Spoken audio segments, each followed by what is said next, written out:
Again, going back to the theme of spiritual technology and Shabad Guru, uh, the Shabad Guru is really, again, a very sophisticated, it's not complicated, but it's a very sophisticated mechanism. And what I was taught by Sri Singh Sahib, by Sahib Bhavaji Yogi Ji, and what I have come to realize and experience in my own practice, uh, is that there are 84 meridian points on the upper palate. And as you speak Gurmukhi, as you read the words of the Guru, as you knit Nambani, that tongue touches those 84 meridian points in a specific sequence and sequential flow.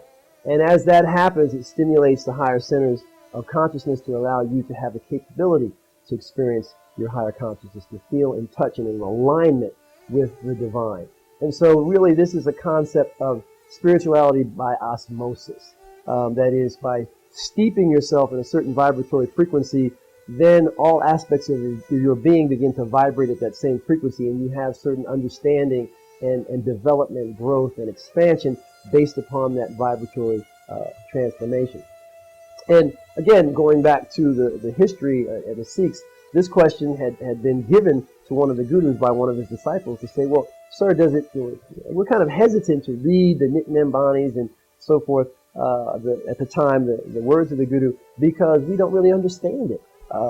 There's some concepts in here, some word we don't know. I mean, is that important to understand it, or what? Can you talk about that a little bit?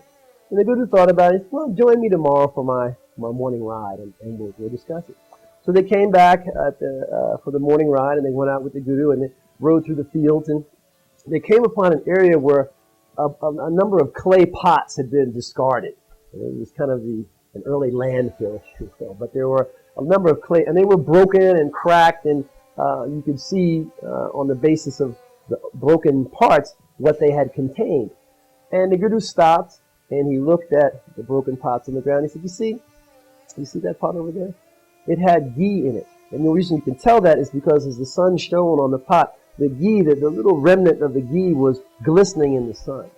And he said, you were like that pot. Whatever was contained in you during your life will be revealed at the time of your death.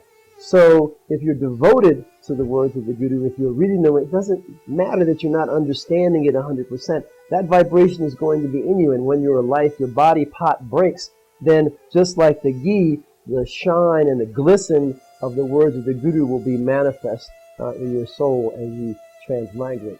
And on the other hand, you can see that other pots had contained, some other things that weren't ghee, so to speak. They were dirty and kind of had a little bit of odor to it and so forth. And he said, well, here are the other pots. And if this is what is contained inside, if there's greed and lust and pride and anger, and you haven't really balanced that and gotten rid of that through your practice, then that will be revealed at the last day. And when that body pot breaks, the true essence of who you are will be laid open for all to see.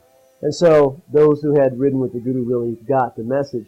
And that really is one of the most powerful aspects of Sikh Dharma and Shabad Guru. We have many people in Los Angeles who read from the City Guru Granth Sahib in Gurmukhi, some in English, and they're not 100% conversant with some of the things that are being talked about in the City Guru Granth Sahib and so forth. But the actual placing yourself in the environment and vibrating, attuning yourself at that frequency is a very, very powerful effect. And that's really the nature of the Akampad and Shabad Guru, Gurbani, Kirtan. You can come into a circumstance and not understand a word of what's going on. And if there's a Ragi playing Dhan Dhan Ram Das Guru or another beautiful Shabad, just sit there and feel totally at peace because of the vibrations that are present.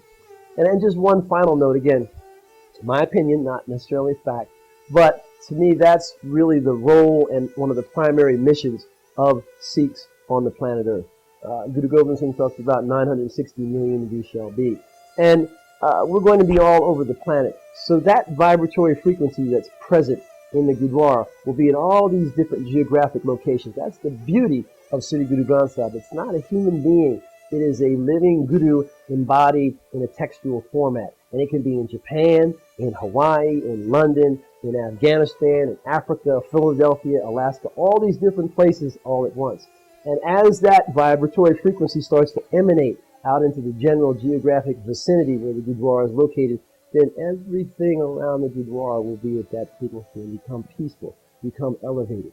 So the more Gurdwaras, the more Sikhs there are on the planet, there'll be a matrix that will be set up so that there'll be these zones of peace that the rest of the world community can live under. And I really believe that that's one of the primary missions, if you will, of that promulgation of Sikh Dharma as a vibratory hug for the planet Earth, to present that zone of safety, of prosperity, of grace for anybody to exist in. Doesn't matter what their belief systems are, but to maintain that so the planet can have that security.